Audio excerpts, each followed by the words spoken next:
This is the Amazing Teacher Podcast with Sam Rangel, episode number 15. Welcome to the Amazing Teacher Podcast, where we sit down with amazing teachers and pick their brains for tips, strategies, and ideas that you can take into your classrooms and be amazing. Now, here's your host, Sam Rangel.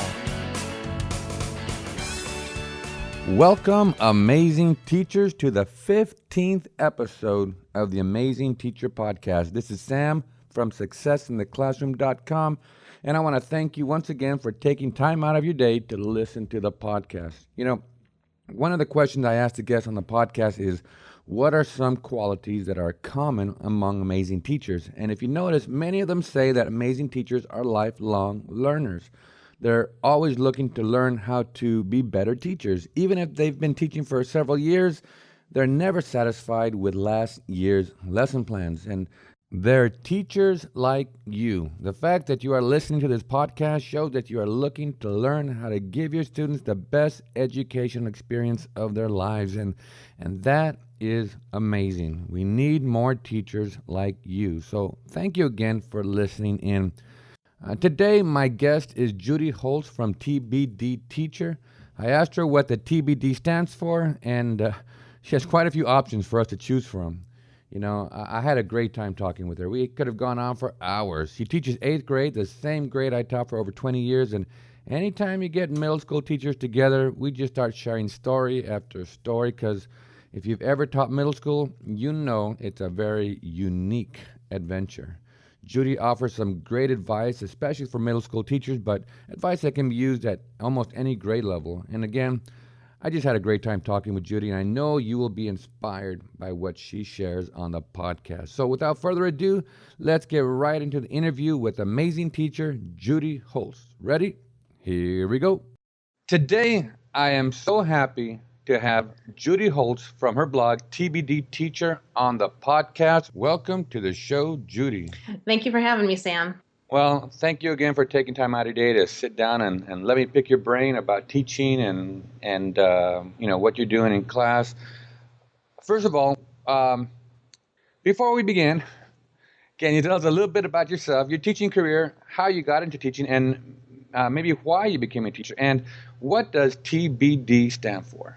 Well, that's such a long story. I have always wanted to be a teacher since I was in 3rd grade. My aunt was a teacher. I had a fabulous 3rd grade teacher. And from that point, nothing would stop me.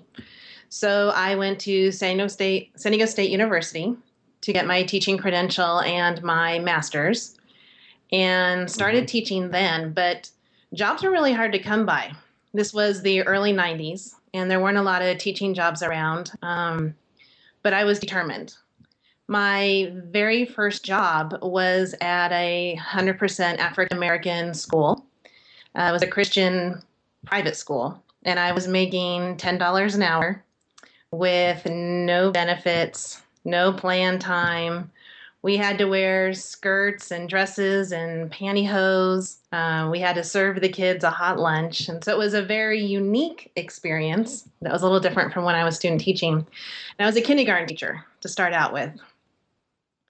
So a little different than what I'm doing right now. But so I taught kindergarten for 2 years and 2nd grade for 1 year. Then I went to become a sub in the public schools because it was really the only way you could get your foot in the door. And the women wouldn't even hire me as a substitute teacher unless I was willing to sub in a middle school because they couldn't find teachers to sub in middle school. So I did that, and I ended up in Santee, California, and got my foot in the door at Cajon Park Junior High and became an 8th grade language arts and social studies teacher, which is a little crazy because I didn't remember even taking social studies or history classes in college. So that was a scary experience for me. But after that, I moved to Colorado, and I became an 8th grade language arts teacher here. And this is my 22nd year of teaching. I now teach in Douglas County in Colorado, and with wonderful kids. I love teaching 8th grade. I did leave the classroom for a little while. I needed a change. And so I became the literacy specialist and gifted and talented facilitator for 4 years, and mainly working with both ends of the spectrum. I worked with gifted kids, and I also worked with kids that were struggling in reading. And I also coached teachers on how to differentiate for kids. But then I missed the kids, and I kept trying to find ways to get back into the classroom. And I returned to the classroom and love it. I just love it. As far as my TBD, it's kind of an interesting story. I had a student last year. Her name's Alana, and she wrote a blog about her school day every single day. And if you've never seen your classroom through the eyes of your students, it's a little bit of a scary experience. And so I said, oh, I can do that. And I'd never written. I wasn't much of a writer then, and started a blog, and I didn't know what to call it. I didn't even know what blog formats were out there at that point. And so I just left it as TBD. Then I became fascinated with the whole TBD and what that could stand for.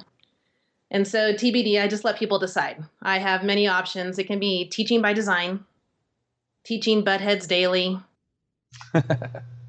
tortured but determined, tiny bit dorky, totally brain dead, too busy disorder. You get to decide. That's so cool. That's so cool. To be determined was originally, right? And That's what it was. That's so cool. And now you have quite a few. That's so cool. Now, what you mentioned about middle school, couple things that just connect to my beginnings. I subbed as well. I subbed in every grade level, but I looked too young for high school. Elementary, I just couldn't smile enough. It was just not me. But so I was stuck in middle school. And so I spent my whole career in middle school, and I started as a language arts social studies teacher. Oh, funny. And my degree's in language arts, and I ended up teaching all history at the end of my career, because I just loved the history part. But again, two coincidences between us. Right. You mentioned the blog format. I talked to you earlier I emailed you earlier about the Tumblr. I found you on Tumblr, which I just started my Tumblr blog, and it's not really out there as far as I know. It's not one of the more popular blog formats. But again, I'm so glad I found you, and you have great posts on there, and I just got to get more into Tumblr. Well, it's funny because it's really known as a photo blog place. Right. But since I didn't know blogging, I actually put it on my Facebook. Does anybody know of a great blog format? Well, my niece, who is in her 20s, she uses Tumblr. And then a past student who's younger as well uses Tumblr. And so it's a much younger audience. But I think that's been a benefit because I started noticing that all of my followers were young teachers or teachers, people studying to be teachers in college because they all use Tumblr. Wow. So in a roundabout way, it became a great starting place for my blog. Wow, that's interesting. That's great to hear. Maybe I'm too old now, but that's good. I mean, if this podcast is geared toward the new teacher, soon-to-be teacher, maybe more on Tumblr would be a good idea. That's awesome. Doesn't hurt. Yeah.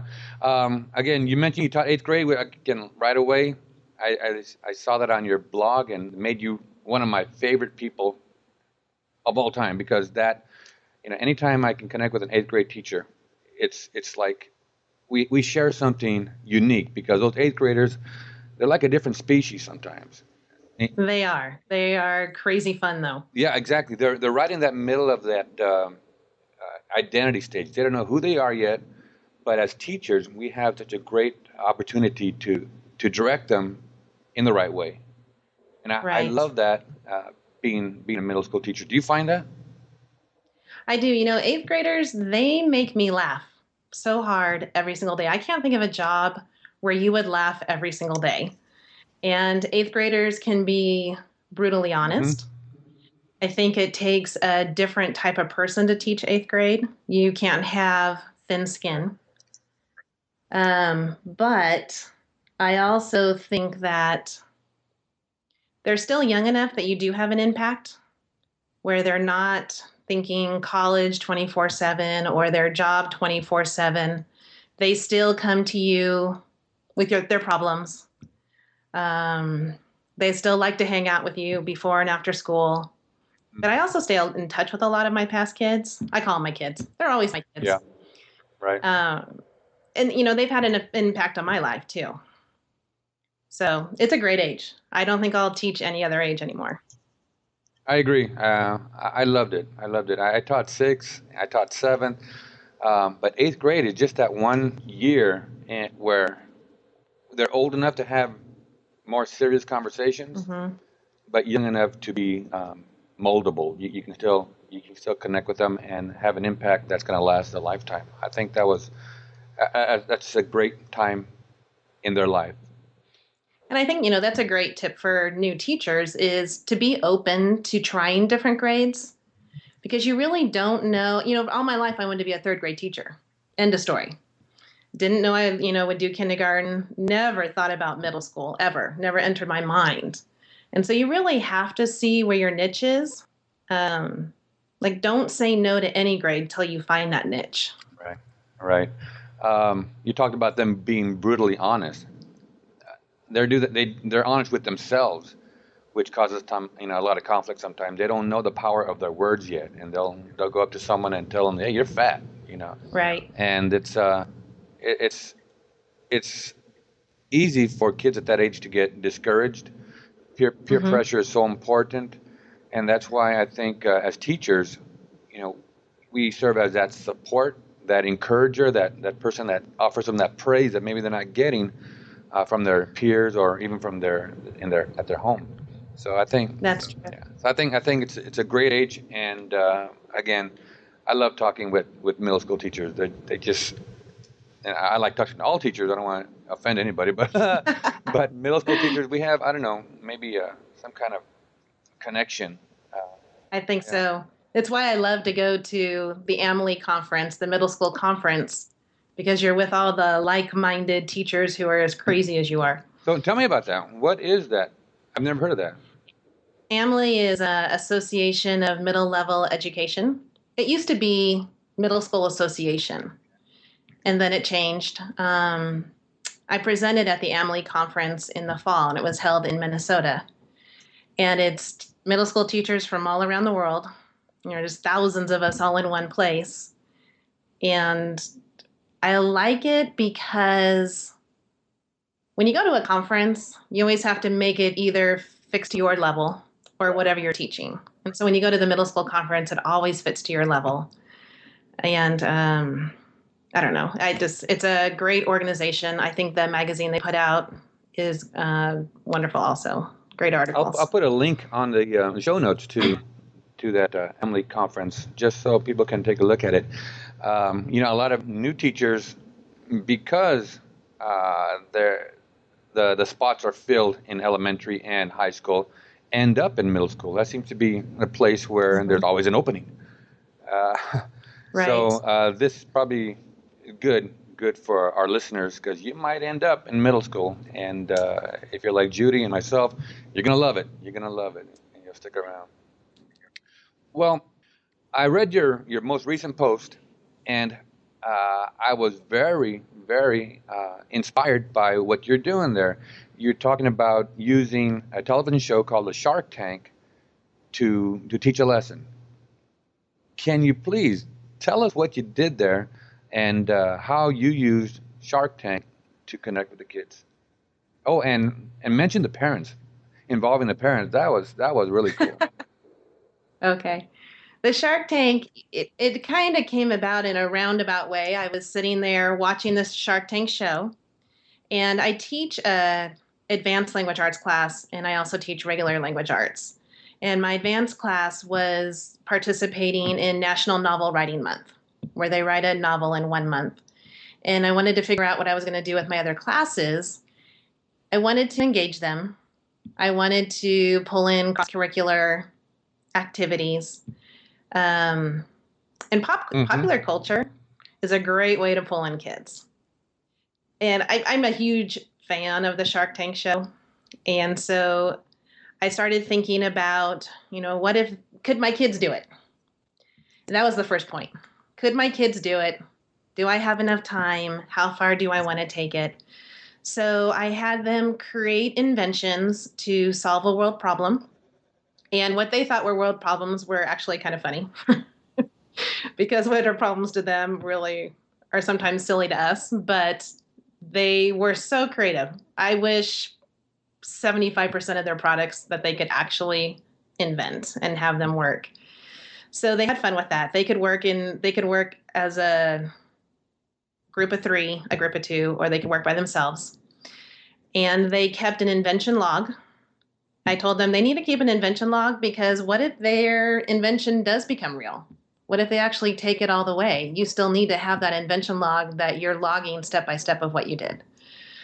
And we went on the U.S. patent website, which they had never seen before. And they had to search whether their product had already been invented and patented. And we looked at some of the funny inventions that are on there. They had to patent their product by blogging about it on their blog. So if somebody was lagging on their homework and somebody logged in an idea before they did, theirs was officially patented. So that was kind of fun because they were all racing to get that part done. It was almost 100% homework completed at that point. Yeah. They had to do a blueprint of their product. So where they were talking about function and size and labeling all of it. They had to price out their materials. So they went online, figured out what it would take to build it, how much each of it would cost, how much do they want to make an hour, and they had to figure out how much they wanted to make for each product. From there, they had to figure out how much of an investment they wanted to ask from the sharks. And we talked about, what does it take? How much do you have to pay for advertising? How much would it cost to rent a factory? Are you going to build it out of your own garage? And then we also talked about equity. How much are you willing to give up of your business in order to get an investment from the sharks? So it was a lot of financial literacy built into that, which if you knew my math skills, that's a little funny, but I enjoyed it. So I think they got it and they enjoyed talking about it. And then I also decided I wanted to pull in art. And I hadn't thought about this till later. And I was thinking, how do you have someone do a business logo? I spoke to the art teachers, hoping that they would switch classes, but they were, it was really busy. It was the end of the semester, so I totally understood. And a parent said to me, well, I have a design business, a photography business. I'd be happy to come in and teach the kids. I am all about having experts come into the classroom as much as possible. I do not know everything, nor do I ever fake that I do. So Lori Werhane, who is a photographer, came in and taught the kids how to do logo design. And just their conversations about how a business name represents your product and how that logo is going to represent your business was just real world conversations. So they designed their business logo. And then the last part of that was they had to write their presentation proposal. I've done it before where they had to do an invention and write a commercial. But then I thought, well, how often do people write commercials? But you really do propose things a lot in real life. You propose things to a boss. You propose things to your parents. So we talked about persuasive skills and appeals and all of that. So they had to write their proposal script. The last part of it was the icing on the cake. I said, you've learned everything I want you to learn. Now we have the parents come in. And this was the part I was terrified about because you never know what kids are going to do. And I had to keep in the back of my mind, parents think the kids are adorable no matter what. It does not matter what they do. Parents, they'll laugh at whatever. They think they're cute. It's all good. So they came in, I had them all sign up, and it was a lot of parents that went through in 2 weeks. It was different parents for every single period for a 2-week period. And they were the sharks. And They were crazy fierce. I don't know how the kids did it. I provided them with some possible questions, and I told them I really want it to be real world. If Mm-hmm. you would not invest in this person in real life, then say you're out and tell them why. I don't want it to be that everyone gets an investment if that wouldn't really happen. So they asked the Wow. questions and the kids were spot on with their answers. I said, make up your answers, but you have to make them up on the spot. You have to be quick about it and confident. And I was just so proud of them. And some parents offered an investment, some countered, sometimes the kids asked what they would bring to the business if they had multiple offers. And then they had to decide. And they had to explain why they chose that offer over somebody else. So I had many parents go home and sign up for other days because that's so much fun. And I love that part of it. The man that writes the blog for the Shark Tank show is going to do a story about it on this week on his blog. Cool. It makes it real for the kids. I was just so proud of him. It was a small idea one Friday night that turned into a month and a half unit. That was a lot of fun. Yeah, I was so impressed, and so it was so cool just that assignment. And like I told you earlier, I was speaking with Dave Burgess from Teach Like a Pirate, from his book Teach Like a Pirate, and he talks about using that creativity, taking the concept and then being creative with it and creating a lesson. And I think that's exactly what you did. You could have found some kind of maybe project in the textbook Right. that could comply and fulfill the requirements, but instead you found we're going to connect with the kids, and Right. and you let your creative juices flow, and you create this awesome project, and the kids are going to remember this. This is something that not only they learn, they're going to look back and say, I remember I did that. Every time they watch Right. Shark Tank, they're going to think of you and think of the project. And what a great assignment. Thank you. I think Shark Tank will have to thank me for all their new viewers now. Yeah, I agree. Uh, I do a court trial at the end of the year with my kids. And everyone has a part, and they actually run the trial for 3 days totally on their own, and the parents come in as jury members. And that's, you have to pull the kids in that way. You figure out what you want to teach, and then you create a project performance-based assessment around that where they learn everything they need to know, but yet they're still having fun and they're engaged. Right. Awesome. There are a couple things that I want to point out or ask you about. You had kids group into 3, 2, or 1. Why different size groups? I let them choose. So there are some kids that don't want to rely on others all the time. We're moving into debates right now. And so they have to rely on their partners. You can't debate by yourself. So I wanted to give them, there needs to be some times where they can work alone, but they still talked to a lot of their table mates through this whole process. And then there are some kids that don't want to work alone. They need to work with somebody to be cooperative with them. So sometimes I think they need a choice. I don't think it should always be forced upon them. I think that's the point I was hoping you'd come to, the choice. That's so important, especially with middle schools. When I was teaching, I said, you can work in a partner or you can go solo. Just that choice, because some kids would rather work by themselves. Right. They're real shy, especially in 8th grade where they're so conscientious about everybody what they think. They work better alone. But offering that choice, I think that's a great lesson for new teachers, to be open to letting kids have a little bit of freedom in the class. I think so as well. I think they need to learn how to do both, because I don't think you can give them choice every single time on group size. Mm-hmm. Because in today's world, most of it is innovating with a group of people and creating with a group of people. So you really need to be able to do both. But there are times where you just want to work independently and take it as far as you can go. So giving them a choice sometimes is good. Very good, very good. Like I said, I wanted you to share that assignment on the podcast because I think it has so many elements that new teachers can pull from and use in their classroom. And I think the main one is being open to use whatever pop culture, the latest trend, Mm-hmm. whatever, just to get the concept across. I think that is one lesson. Again, new teachers, they want to impress, they want to make sure that they're doing the right things, and so they stick to this textbook a lot.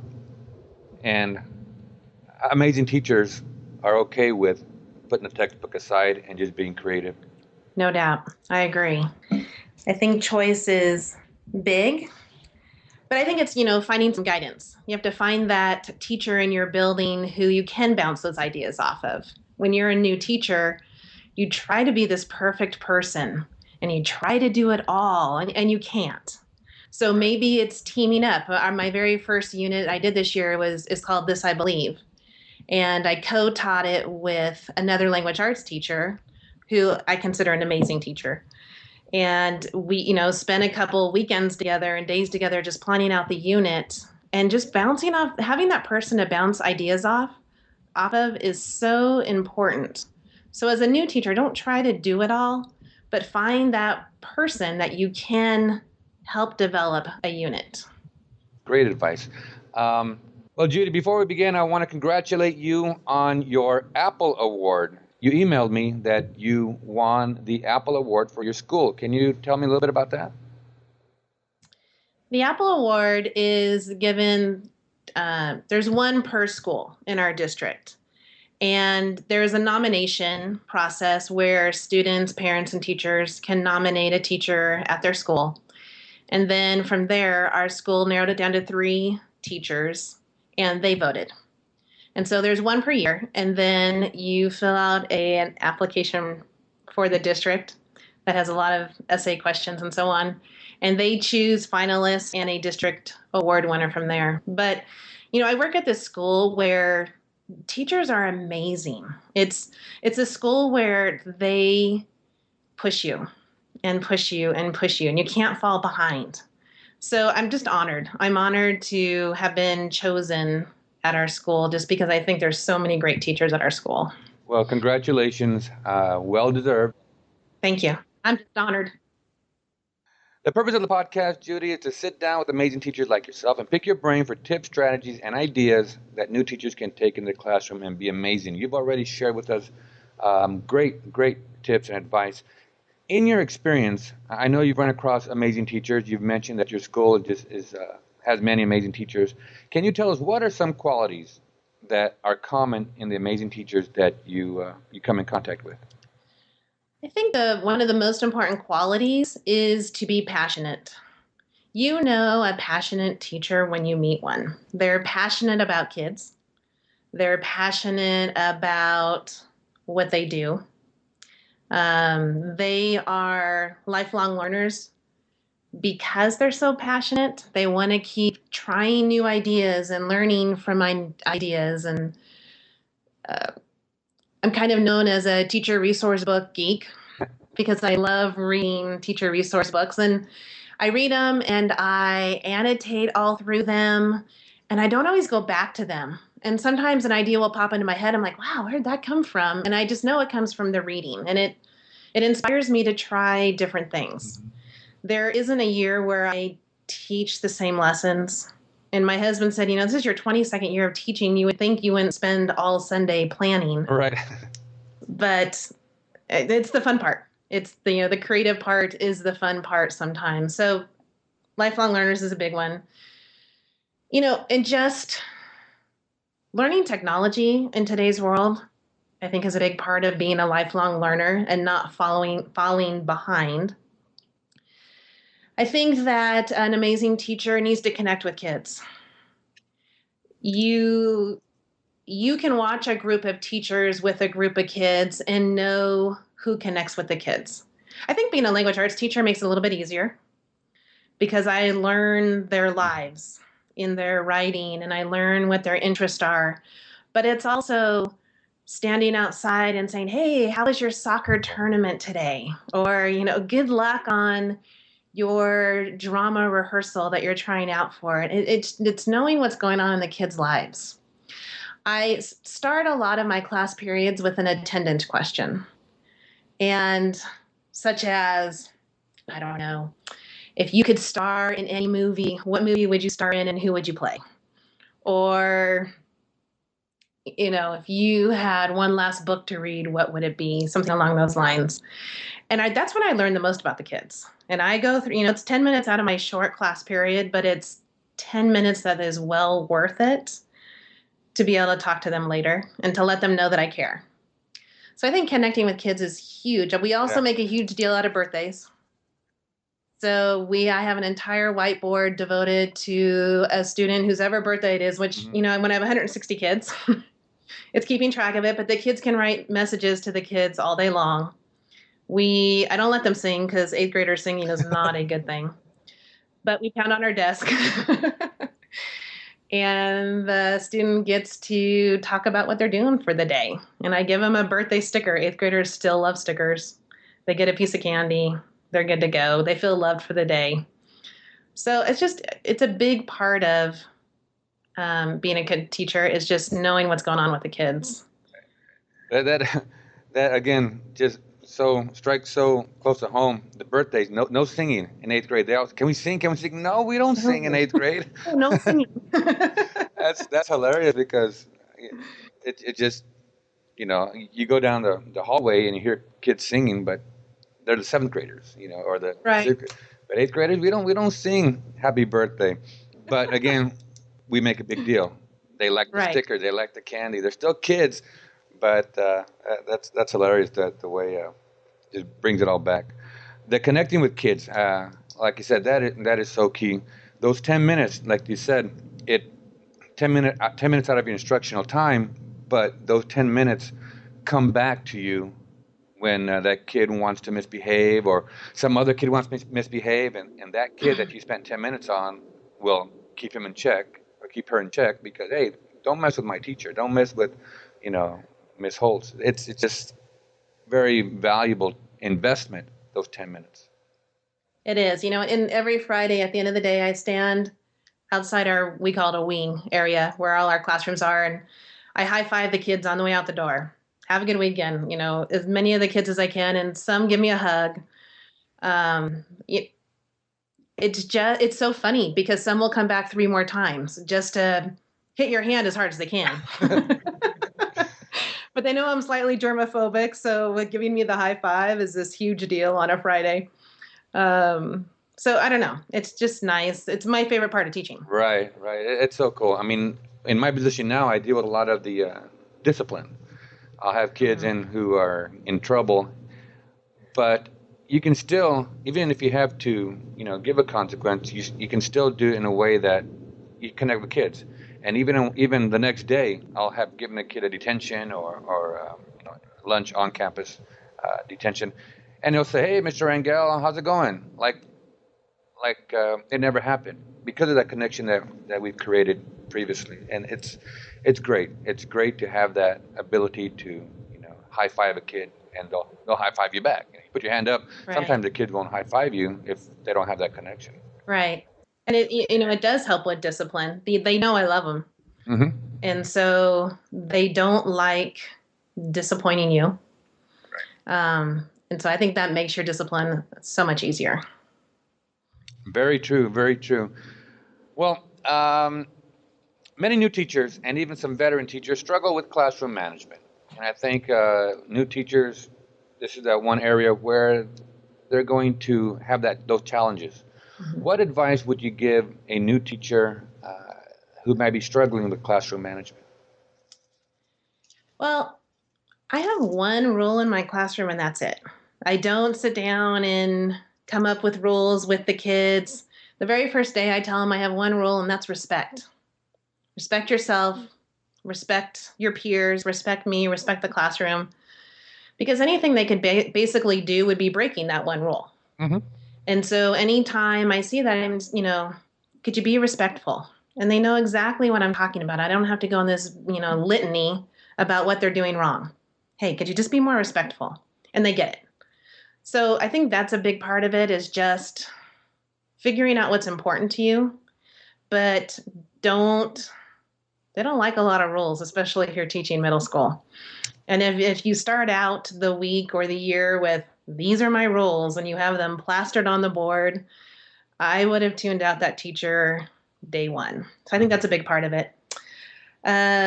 Going back to the connecting with the kids, I think not yelling at kids is great advice. It just kind of reminds me of those cartoons where the teacher is wah, wah, wah, and it's going in the other, out the other ear. Right. And, I stand in front of my class and I stare at them because it makes them feel awkward, and they know that's their cue. They know I'm ready. And some days it will take 2 minutes of staring. But if I was to sit there and yell at them, it would have a totally different effect than I would want. And so normally one kid notices somebody else, that I'm staring at that kid, they're nudging them to be quiet, and we go on. Now, there are times when I have yelled and they get it. They're like, oh, she's mad. And you hear a pin drop at that one point. Last week, I got frustrated and I yelled, and then I started laughing. I said, oh my gosh, that felt so good. Let's all yell. Let's just get it out of our systems. And we went on, and you just have to handle it that way, which kind of leads to, it's okay to laugh with the kids because they're funny. Kids are funny. And if you're so strict about don't get out of your seat to go sharpen your pencil, or, there's kids that just can't sit that long, and they need to get up, and that's okay. You have to be okay with that. There are kids that say funny things, and it's okay just to stop and laugh and then move on. It's the teachers, I think, that struggle, that don't get the kids. They don't get the age level that they're teaching. In middle school, they need to be independent, but they need to have structure. They love knowing what's going on for the day. They know that this is and this and this is going to happen. So you still have to have that structure in the classroom, which I think is really important. One of the most important things is praise. The more you tell kids how great they're doing, they want to live up to that.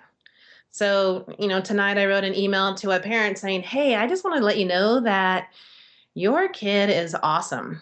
They put a smile on my face. They're working hard. They make my teaching life easier. And the parent wrote back and they were shocked. They're like, well, that was such a great email. Thank you so much. It was just not what I expected. Yeah. They're used to seeing their name and coming from school, and it's something else. So I think pulling in the parents is a really important part of discipline as well. If I do have to write a note home, I let the parents know we're working as a team. Because the last thing you want to do is make parents feel defensive, that they're not a good parent.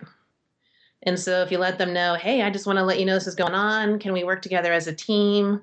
Can you talk to your child tonight and let me know how it goes? Done. It's usually handled at that point.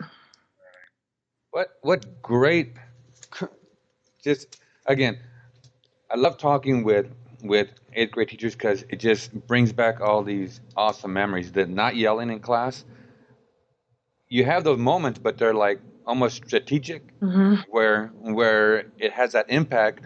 But to do it every day, you lose any kind of ability to control the class at that stage. I used to do that. Just stand and stare. Just wait. You stare at one kid and wait till they tell him, hey, he's looking at you. He's looking at you. and then you move on. Awesome. I like what you said about independent, but with structure, especially in 8th grade. Middle school, they need that structure. Very, very good. And then praise. So important to these kids because, like we said earlier, sometimes they don't get any praise. Right. Or any comments from the friends are negative, or they bring them down. So any praise, especially from an adult that they respect, has a great impact on them. And then laughing at the kids. Laughing with the kids. Yeah. Not at them, but what? Sometimes we laugh at them, but that happens in teacher's lounge. Yeah. But they'll say funny things, and some teachers will just lose it, and just kick them out of class. But it was funny. And, I think amazing teachers will recognize that, laugh with it, and move on. Right. And very, very good advice. I think one important thing to remember too, especially if you're teaching older kids, is to never embarrass them. Mm. Never approach them or confront them is a better word when they're with their friends while they're in class. It's, hey, Mary, we're always picking on a guy. Can you step outside of class? Right. And you move on till you can meet with them a couple minutes later and go over it with them. Removing them from the situation is huge. Sometimes I say, can you see me after class? And kind of mean in a way because I let them just sit there for a couple minutes. Mm-hmm. And, I'm fixing something on my desk. And then I get to them because I want them to think. I want them to think about why they're there and what they're doing and let them calm down a little bit and then have a discussion. It's not, I tell them what I want from them, and I usually end it with, but I still love you. And I think that's important to let them know too. That's how my parents raised me, discipline, and then they came in and gave me a hug at the end. And so I kind of pass it on to my students as well. I think that's awesome advice right there. Those kids, especially at that age, will do anything to save face in front of their friends. If they have to, get suspended or say something to save face, they'll do it because their friends are more important than being humiliated. I would tell the kid, meet me outside, and then they'd wait outside, and I'd have them wait out there for a while, and I'd go out there and I'd give them a choice. All right, this is what you did. I didn't like what you did.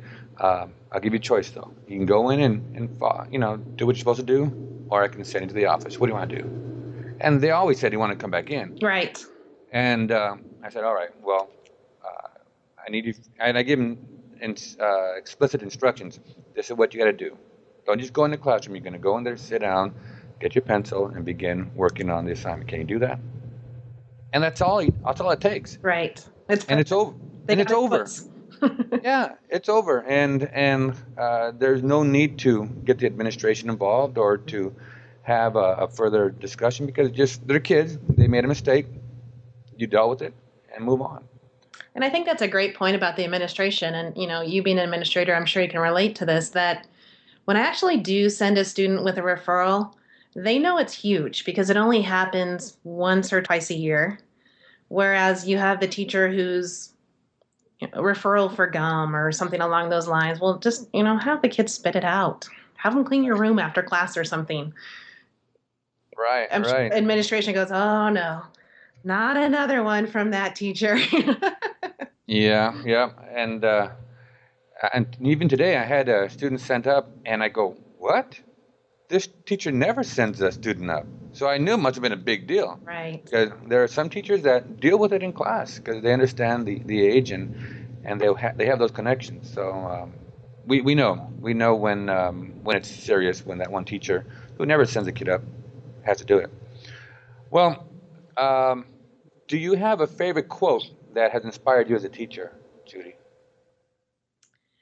Well, I do. It's kind of a silly one just because it's the one I've put on my cover letter ever since I started teaching, on my very first resume. And it's by Vygotsky, who was somebody I studied in college.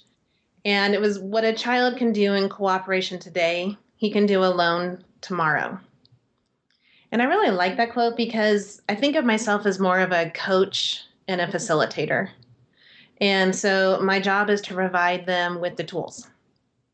Give them a choice of tools. Hey, these are the tools you're going to need in life, in high school and college and later in life. And then you get to decide which ones you want to use, which ones work best for you. And so having them work cooperatively with kids, having them work with me is going to let them be successful later in life on their own. So just a quote that I always try to plan around. Great quote, Judi. If you could sit down with a new teacher just starting out in their career and you only had time for one piece of advice, what would that advice be? One. Oh my goodness. Just one. Just one. I had a principal, her name's Pat Dierberger, and she recently retired. And her question she always asked when we came to for a new idea was, is it best for kids? And every time I plan something out, or because I always have these great ideas, but I don't always think they're going to be, wonderful. And I hear her in my head, is it best for kids? And if I can say yes, and it's going to take me, a million hours to get it done, or it's going to be hard. If it's best for kids, then I think it's the best thing. So my advice to them is to take risk. It's okay to fail. Maybe not try too many your very first year, but know that it's okay to make mistakes. Because if you're willing to take risk and it's best for kids, then you're going to be a great teacher. Right. Awesome. Great advice. Great advice, Judi. What is happening right now in your life that you are excited about? My blog has kind of changed my life. And so I'm excited about that because I never thought of myself as a writer ever. And so that has been fun, just connecting with people. I'm starting to do presentations at conferences. I'm presenting in a week at a digital conference. And then I presented at the middle school conference. So just training new teachers, I really like that. I think it's fun, or training teachers, period. So I'm excited about where that side of my professional life is going. And right now, I love the kids I have this year. And so that makes me excited because you don't get that every year. Right. I can agree with you there. But it's, again, I've been so inspired by talking with you, Judi. It just brings back all these great memories that I had as an 8th grade teacher, and I'm so excited for your kids because I know they're going to have a great year with you there, just caring for them and being creative with them. And I'm so glad that you're able to share your wisdom here on the podcast. Where can people find you to say thank you for all that you shared with us today? Well, I have my blog, which is tbdteacher.tumblr.com. They can also find me on Twitter, either under Judi Holst or TBD Teacher. Either way, happy to connect with new teachers. Well, I will definitely put those links on the show notes. It's been a pleasure, really a sincere pleasure, Judi, talking with you and getting to know you, and I'm so glad that I had this opportunity to speak with you here on the podcast. But, Sam, I just want to tell you, I appreciate that you do this for new teachers. I follow your blog, and I get great tips, even after teaching 22 years. But I think just as a new teacher, this type of advice that you're providing is so helpful. So I think it's great that you're doing that. Well, thank you, Judi. That means a lot. Like I told you before, I'm out of the classroom, but this is my way of teaching, and I love it. And I really have been inspired by so many of the guests, including yourself. I enjoy doing this. So to the listeners, I know you've received a lot of great information in this episode. Now it's up to you to take it back to your classroom and implement what you learned today. So until next time, be amazing. The Amazing Teacher Podcast is brought to you by SuccessInTheClassroom.com. Learn more about being an amazing teacher by visiting SuccessInTheClassroom.com or TheAmazingTeacher.com.